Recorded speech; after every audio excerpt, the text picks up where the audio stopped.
खरी स्वीकृती आणि कौतुक दुसऱ्याकडून येऊ देऊ नका, तर ते देवाकडून असू द्या. इतर लोक तुम्हाला दिशाभूल करू शकतात, पण देव त्याच्या आशीर्वादांचा वर्षाव तुमच्यावर करतो. काय आमची दिशाभूल होते?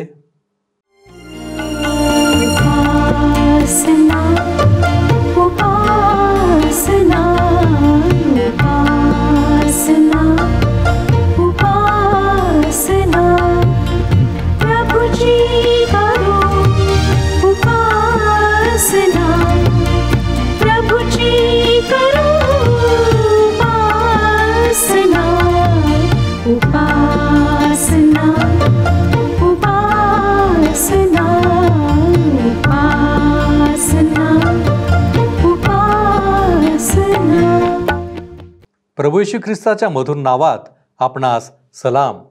उपासना कार्यक्रमामध्ये आपले हार्दिक स्वागत. प्रियांनो, गैरसमज पसरविणे, खोट्या गोष्टी सांगणे आणि एखाद्याची समाजामध्ये असलेली मान्यता किंवा प्रसिद्धी कशी कमी करणे, या गोष्टी हल्लीच्या काळात काही नवीन नाहीत. अनेक लोकांच्या बाबतीत या गोष्टी घडत असतात. काही लोक अशा फसव्या कृतींनी इतरांच्या गैरकृत्यांना बळी पडतात. मग अशा गोष्टींबद्दल काय करावे जेव्हा या गोष्टी सुवार्तेशी निगडीत असतील तर? होय प्रियानो, देवाच्या लेकरांनी खोट्या गोष्टींबद्दल सतर्क असणे आवश्यक आहे. खोटे सेवक आणि खोटे शिक्षक यांपासून सावध होणे आवश्यक आहे. याच कारणांसाठी पौलाने करिंथ येथील मंडळीला त्यांच्या आध्यात्मिक कल्याणाबद्दल चिंता व्यक्त केली. तसेच खोटे सेवक आणि देवाच्या खऱ्या सेवकांमधील फरक करण्याचे महत्त्व पटवून दिले आहे. काय आज आम्हाला अशा प्रकारच्या गोष्टींची समस्या भेडसावत आहे? तर आजचे अध्ययन आम्हाला लक्षपूर्वक पाहावे लागेल. तर मग चला प्रियांनो, आपण आपल्या अध्ययनाची सुरुवात करूया. श्रोत्यांनो, करिंथकरास दुसरे पत्र ह्याच्या 10व्या अध्यायाला आम्ही सुरुवात केलेली आहे आणि 8 वचनांपर्यंत आम्ही अध्ययन संपवले आहे. करिंथकरास दुसरे पत्र 10वा अध्याय 9 आणि 10 वचने आता आपण वाचणार आहोत. असे की मी तुम्हास पत्रद्वारे भीती घालणार आहे असा भास होऊ नये, कारण ते म्हणतात त्याची पत्रे वजनदार व जोरदार आहेत, परंतु त्याची शरीरयष्टी दुर्बळ व त्याचे भाषण टाकाऊ आहे. पौलाची अशी इच्छा नाही की त्याची पत्रे फार धीटपणाने लिहिलेली, भय निर्माण करणारी असावीत व त्यांच्यामध्ये त्याने दुबळे दिसावे. मला वाटतं पॉल काही आकर्षक व्यक्तिमत्वाचा माणूस असावा असे नाही. जेव्हा पॉल उपदेश करीत असे तेव्हा लोकांना समजत असे की पॉल स्वतःच्या सामर्थ्याने किंवा वाक्चातुर्याने किंवा स्वतःच्या व्यक्तिमत्वाच्या प्रभावाच्या सामर्थ्याने उपदेश करीत नाही. शमशोनाप्रमाणेच पौलाचे सामर्थ्य देवाच्या आत्म्याद्वारे होते. तो या करिंथकरांना 11 आणि 12 वचनात पुढे म्हणतो. 10वा अध्याय 11 आणि 12 वचने. अशा माणसाने हे लक्षात ठेवावे की आम्ही दूर असताना पत्रात जसे आमचे शब्द असतात तसेच आम्ही जवळ असताना आमची कृतीही असते. कारण जे कित्येक स्वतःची प्रशंसा करीतात त्याच्यामध्ये आपली गणना करण्याचे अथवा त्यांच्याशी तुलना करण्याचे धाडस आम्ही करीत नाही. ते तर स्वतःशी आपले मोजमाप करीतात व स्वतःची स्वतःबरोबर तुलना करीतात. हा शहाणपणा नाही. पॉल काहीसा विनोद बुद्धीने या लोकांशी बोलत आहे. बरेच लोक स्वतःची तुलना आपल्या परिचितांच्या समूहातील लोकांबरोबर करतात. म्हणूनच आमच्या मंडळातील लोकांना स्वतःविषयी विशेष काही वाटते. त्यांना वाटते की ते विशेष, असामान्य व अतिशय धार्मिक ख्रिस्ती आहेत, कारण ते स्वतःची तुलना स्वतःच्या समूहातील लोकांशी करतात. परंतु स्वतःचे मूल्यमापन करण्याची ही योग्य पद्धत नाही आणि आजच्या काळाची शोकांतिका हीच आहे. एखादी व्यक्ती थंडावलेल्या म्हणजे आध्यात्मिकदृष्ट्या अलिप्त झालेल्या मंडळीची सभासद होईल व काही दिवसांनी इतर सभासदांप्रमाणेच आध्यात्मिक जीवनामध्ये थंडावेल व त्याची त्या व्यक्तीला किंचित जाणीवही होणार नाही, कारण ती व्यक्ती स्वतःची तुलना मंडळीतल्या इतर थंडावलेल्या किंवा सुस्तावलेल्या सभासदांबरोबर करेल. जे ख्रिस्ती लोक त्यांच्या आध्यात्मिक जीवनाद्वारे आम्हाला आव्हान देतात असे लोक आमच्या भोवती असायला पाहिजेत. या पत्रांच्याद्वारे पॉल व त्याचे जीवन यांचा आपण अप्रत्यक्षपणे अभ्यास करीत आहोत. मला वाटतं श्रोत्यांनो, आपणा प्रत्येकाने स्वतःच्या आध्यात्मिक पातळीची व जीवनाची तुलना पौलाबरोबर करून पाहायला हरकत नाही. व ही तुलना फारच अशक्य वाटत असेल तर हल्लीच्या काळातल्या देवाच्या महान सेवकांशी आम्ही करायला हवी. अशाच मोठ्या सेवकांच्या आध्यात्मिक जीवनाशी आम्ही स्वतःच्या आध्यात्मिक जीवनाची तुलना करून पाहायला हरकत नाही. म्हणजे आपल्या स्वतःमध्ये काय काय उणीवा आहेत, आमच्या जीवनातल्या कोणकोणत्या क्षेत्रात आम्ही आध्यात्मिकरित्या मागासलेले आहोत व आमची आध्यात्मिक पातळी काय आहे हे आम्हाला समजेल. परंतु समस्या ही आहे की आम्हाला आमचे छोटेसे जीवन म्हणजे विश्व वाटते व स्वतःचे वर्तन प्रमाण वर्तन वाटते. आमच्यापैकी कित्येक ख्रिस्ती लोक मंडळीतल्या छोट्या छोट्या समूहात गटामध्ये राहतात व त्या सर्वांजवळ आत्मसंतुष्टता असते. आपण सर्व आहोत ते एकाच स्थितीमध्ये आहोत व तसेच जीवन आमच्यासाठी पुरेसे आहे असे त्यांना वाटते. परंतु अशा लोकांसाठी पौलाजवळ उपरोध आहे. तो त्यांना बुद्धिविरहित लोक म्हणतो. पुढे तो 13व्या वचनात त्यांना म्हणतो, आम्ही प्रतिष्ठा मिरविली तर ती आपल्या मर्यादेबाहेर न मिरविता देवाने आम्हाला लावून दिलेल्या मर्यादेच्या आतच मिरवू. ती मर्यादा तुमच्यापर्यंत येऊन पोहोचली आहे. या करिंथातल्या विश्वासणाऱ्यांची तक्रार होती की पॉल त्यांना भेटायला येणार नाही. तो इतरांसाठी आपला वेळ देईल, परंतु त्यांना भेटायला तो करिंथास येणार नाही असे त्यांचे म्हणणे होते.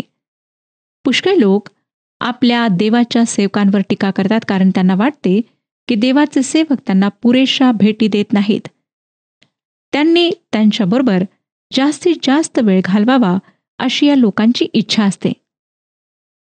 श्रोत्यांनो, जर देवाच्या सेवकाने लोकांनाच वेळ दिला तर तो देवाच्या बरोबर वेळ कसा घालवेल, केव्हा घालवेल? मला असे अनेक देवाचे सेवक माहीत आहेत की ज्यांच्या घरी सतत लोकांची रीघ लागलेली असते. भेटायला येणाऱ्या लोकांपैकी बऱ्याच लोकांजवळ देवाच्या सेवकाचा वेळ घेण्यासाठी काही महत्त्वाचे कारण नसते. कुठेतरी वेळ घालवायचा म्हणून हे लोक त्यांच्या घरी येतात. किंवा देवाच्या सेवकाने आम्हाला सतत भेटी द्याव्या अशा काही लोकांच्या अपेक्षा असतात. श्रोत्यांनो, ज्यांना मदतीची गरज आहे त्यांच्याबरोबर वेळ घालविणे देवाच्या सेवकांसाठी आवश्यक आहे. देवाच्या समक्षतेमध्ये व देवाच्या वचनाच्या अध्ययनात वेळ घालविणे त्यांच्यासाठी आवश्यक असते. पुढे पॉल म्हणतो 14 ते 16 वचनांमध्ये, कारण तुम्हापर्यंत संबंध पोहोचत नसल्यासारखे आम्ही मर्यादेचे अतिक्रमण करीत नाही. कारण ख्रिस्ताची सुवार्ता घेऊन पहिल्याने आम्ही तुम्हापर्यंत पोहोचलोच आहोत. आम्ही मर्यादा सोडून म्हणजे दुसऱ्यांच्या श्रमासंबंधाने प्रतिष्ठा मिरवित नाही, तर तुमचा विश्वास वाढत जाईल. तसतसे आमच्या मर्यादेचे क्षेत्र तुमच्यामध्ये अधिकाधिक वाढत जाईल अशी आम्हाला आशा आहे. ते असे की तुमच्या पलीकडल्या भागात आम्ही सुवार्ता सांगावी, दुसऱ्याच्या कार्यक्षेत्रात अगोदरच झालेल्या कामाची प्रतिष्ठा मिरवू नये. पॉल या लोकांना आठवण करून देतो की त्याने प्रथम त्यांना भेट दिली होती. त्यांच्याकडे सुवार्ता आणणारी तो पहिली व्यक्ती होता आणि त्यांना सुवार्ता सांगण्यासाठी तो स्वतःच्या गावाहून म्हणजे फार दुरून त्यांच्याकडे आला होता आणि तो सतत प्रवासही करीत होता. त्याने दुसऱ्या माणसाने घातलेल्या पायावर कधीच काही रचले नाही. म्हणजे त्याने प्रत्येक वेळेस नवीन ठिकाणी जिथे सुवार्ता पोहोचली नाही अशा ठिकाणी सुवार्ता नेली असे वाटते. 17 आणि 18 वचने पहा काय सांगतात. जो प्रतिष्ठा मिरवितो त्याने ती प्रभूविषयी मिरवावी. कारण स्वतःची वाखाणणी करणारा पसंतीस उतरत नाही, तर ज्याची वाखाणणी प्रभू करीतो तोच पसंतीस उतरतो. आम्ही शाबासकी मिळविण्यासाठी परमेश्वराच्या समोर उभे राहतो. हे वचन आम्हाला धोक्याच्या सूचनेप्रमाणे आहे. एखाद्या व्यक्तीचे पाचारण देवापासून आहे की नाही हे नीट समजल्याशिवाय त्याच्यावर टीका करू नका. काही लोकांना देवाचे वचन सांगण्याचे कृपादान असेल तर काहींना गरजूंना भेटी देण्याचे कृपादान असेल. जर तुमच्या देवाच्या सेवकाला वचन सांगण्याचे दान असेल तर त्याच्यावर टीका करू नका, परंतु त्याचे संदेश तयार करण्यासाठी त्याला पुरेसा वेळ द्या. जर तो ते करीत असेल तर तो भेटीगाठी घेण्यासाठी आपला वेळ खर्च करू शकत नाही. दुसरी एखादी व्यक्ती हुशार नसेल, परंतु त्याच्या ठायी संघटन चातुर्य असेल ते त्याचे दान आहे. त्या व्यक्तीचे दान काय आहे ते आधी पहा व त्या दानाचा त्याला योग्य उपयोग करता येऊ द्या. तुम्हाला पाहिजे ती प्रत्येक गोष्ट तो करीत नसेल तर त्याचा न्यायनिवाडा तुम्ही करू नका. पॉल करिंथातील विश्वासणाऱ्या मंडळीला सांगतो की ज्या कामासाठी परमेश्वराने त्याला बोलावले आहे ते काम तो करीत आहे. त्याला प्रेषण कार्याचे पाचारण आहे व तो ते कार्य करीत आहे. या 10व्या अध्यायामध्ये आम्ही पाहिले की आपल्या प्रेषितपणाचा अधिकार त्याने स्थापित केला व त्यानंतर तो आपला प्रेषितपणा साबित करतो. आपण त्यासाठी पुढच्या म्हणजे 11व्या अध्यायाचा अभ्यास करणार आहोत. या अध्यायामध्ये तो स्वतःविषयी लिहितो.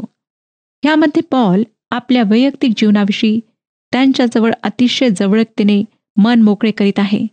तो या करिंथकरांना आठवण करून देतो की त्यांचे नाते आता जिवंत ख्रिस्ताशी जोडलेले आहे. तसेच तो त्यांच्याविषयी आपला कळवळाही व्यक्त करतो. मला स्वतःला पौलाच्या या पत्रातला संदेश फार फायदेशीर झाला आहे व त्याचा मी खोलवर अभ्यास केला. मला त्यातून स्वतःसाठी फार उपयुक्त संदेश मिळाला आहे.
श्रोत्यानो, पौलाच्या या करिंथकरांना लिहिलेल्या दुसऱ्या पत्रामध्ये पौलाच्या पाचारणाविषयी आम्हाला माहिती मिळते.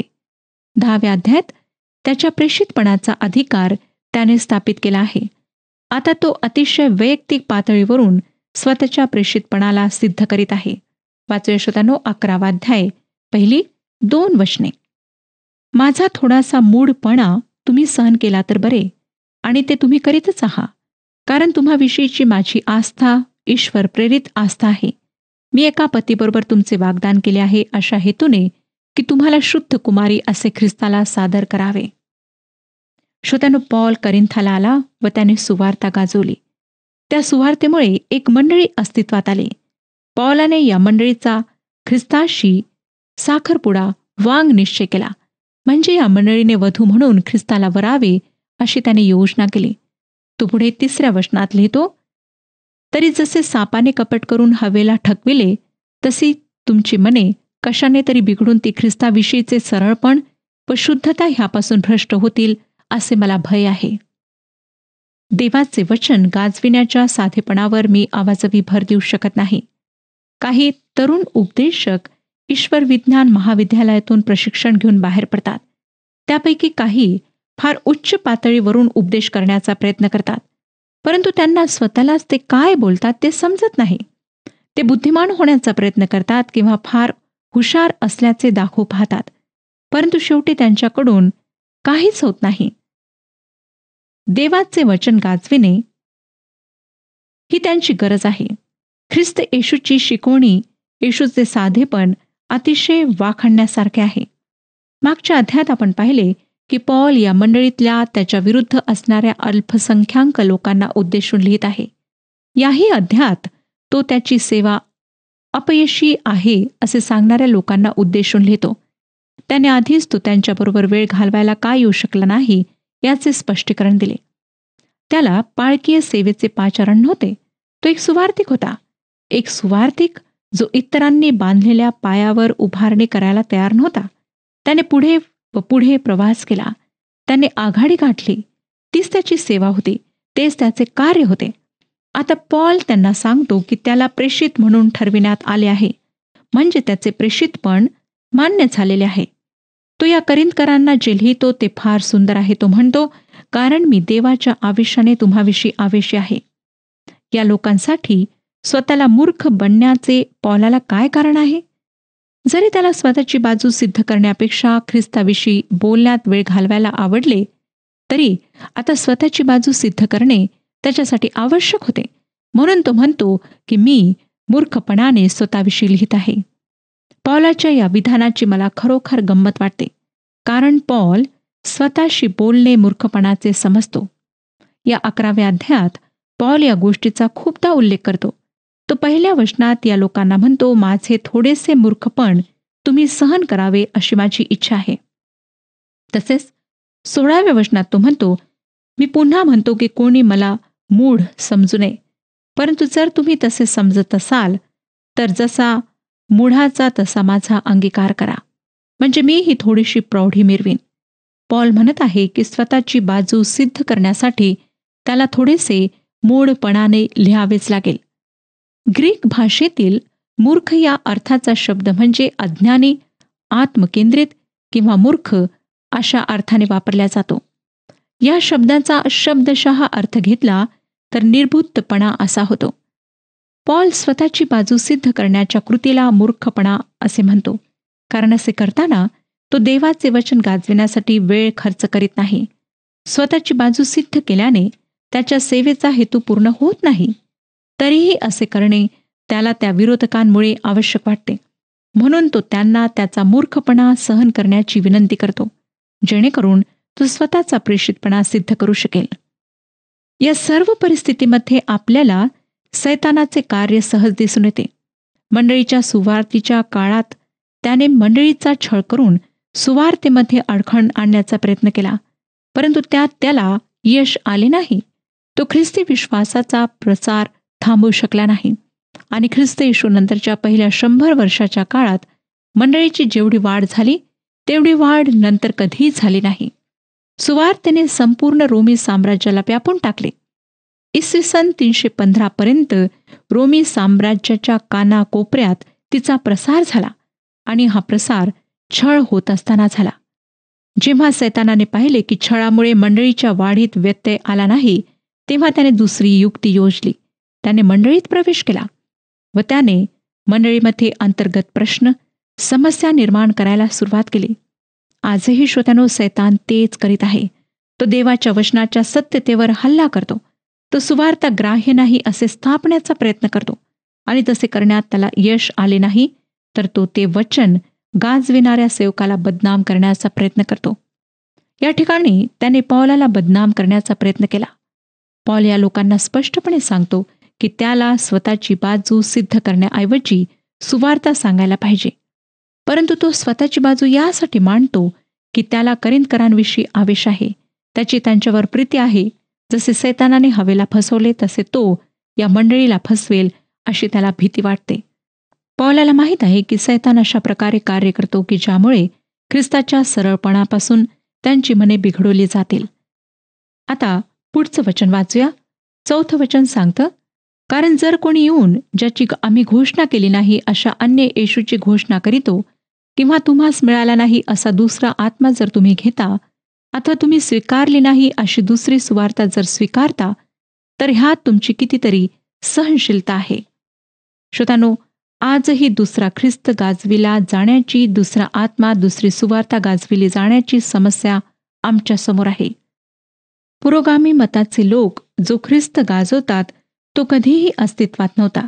जर ते येशूच्या कुमारी मातेपासून जन्मण्याचा सिद्धांत नाकारतात, ते दुसऱ्या कोणत्या तरी ख्रिस्ताविषयी बोलतात, ते पवित्र शास्त्रातल्या ख्रिस्ताविषयी बोलत नाहीत, जर ते चमत्कार करणाऱ्या ख्रिस्तावर विश्वास ठेवित नाहीत, तर त्यांच्या मनात दुसरा कोणता तरी ख्रिस्त आहे. कारण शुभवर्तमानातील ख्रिस्ताने चमत्कार केले, त्याने मानवाच्या पापांसाठी मृत्यू पत्करला आणि ते लोक हे सत्य नाकारतात. ते त्याला मरणातून शरीरासह उठविण्यात आले हे नाकारतात. ते तो देव आणि माणूस होता हे सत्य नाकारतात. श्रोत्यानो, जो एक जुना विश्वासांगीकार आहे तो हे जाहीर करतो की ख्रिस्त खऱ्या देवापासून खरा देव व खऱ्या माणसापासून खरा माणूस आहे. जर ख्रिस्ताविषयीच्या या गोष्टी नाकारल्या जातात तर त्याचा अर्थ असा आहे की एक वेगळा ख्रिस्त गाजविला जात आहे. पौल या लोकांना पुढे काय सांगतो ते आपण वाचूया 5व्या वचनात. 11वा अध्याय 5वं वचन, अतिश्रेष्ठ अशा प्रेषितांपेक्षा मी किंचितही उणा नाही असे मी मानतो. माझ्या मते पौल हा पहिल्या क्रमांकाचा प्रेषित होता. तो म्हणतो की तो प्रेषितांपेक्षा काहीच उणा नाही. पौलाची या करिंथकरांना हे सांगण्याची इच्छा आहे की इतर जसे प्रेषित आहेत तसा तोही प्रेषित आहे. तो त्यांच्याकडे तंबू बनविणारा आणि ख्रिस्ताच्या सौम्यतेने व लीनतेने आला याचा अर्थ असा नाही की तो प्रेषित नाही. या करिंथातल्या मंडळीमधल्या छोट्याशा समूहाखातर पौलाला स्वतःची बाजू मांडणे भाग पाडले. खरोखर जगाचा व्यवहार काहीसा विचित्र आहे ना. पौलाच्या सौम्यतेला व लीनतेला हे विरोधक नीट समजून घेऊ शकले नाहीत. त्यांना कदाचित त्याचा तो कमीपणा किंवा लाचारी वाटली असेल. जेव्हा एखादी व्यक्ती सौजन्याने व नम्रतेने वागते तेव्हा बहुतांशी त्या व्यक्तीला लाचार समजल्या जाते व तिचा गैरफायदा करून घेतला जातो. परंतु तेच जर कोणी स्वतःच्या रुबाबाने वागत असेल, स्वतःचा अधिकार गाजविणारा असेल, तर लोक त्याच्या समोर झुकतात, त्याची हाजी करतात. पौलाचा स्वतःची बाजू मांडण्यामागचा हेतू हा होता की त्याच्याविषयीच्या गैरसमजामुळे जो हे विरोधक करून देत होते, करिंथातली मंडळी ख्रिस्ताकडील सरळपणा व शुद्धपणा यापासून बिघडवली जाऊ नये. पौल त्यांना पटवून देत आहे की तोही इतर प्रेषितांसारखाच प्रेषित आहे. त्या बाबतीत तो इतर कोणाही प्रेषितापेक्षा उणा नाही.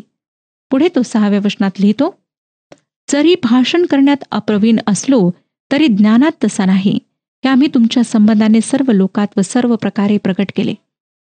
पौल एक बुद्धिमान व्यक्ती होता श्रोत्यानो, परंतु त्याने साधी भाषा वापरली. पौल या लोकांना लिहितो की तो बोलण्याच्या बाबतीत फार सुसंस्कृत नाही, परंतु मला खात्री आहे की पौलाजवळ असामान्य बुद्धिमत्ता होती. हे त्याच्या लिखाणावरूनच स्पष्ट होते.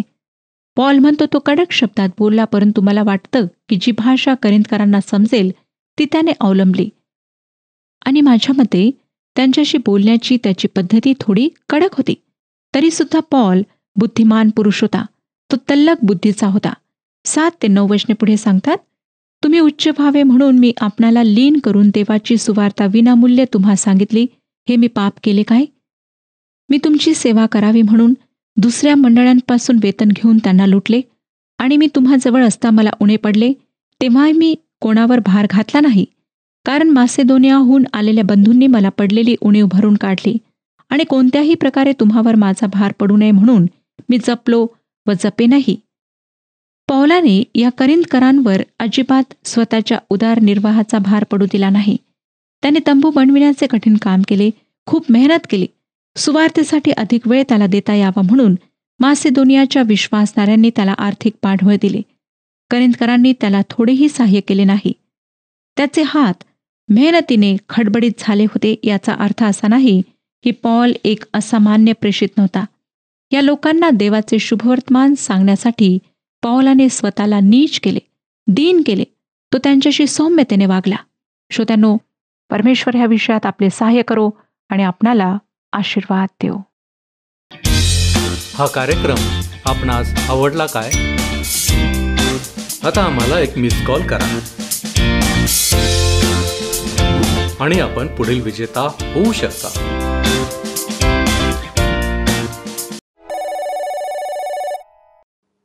प्रियांनो, आम्ही पाहिले आहे की पौल वेळोवेळी आपल्या प्रेषितपणाचा अधिकार स्थापित करतो.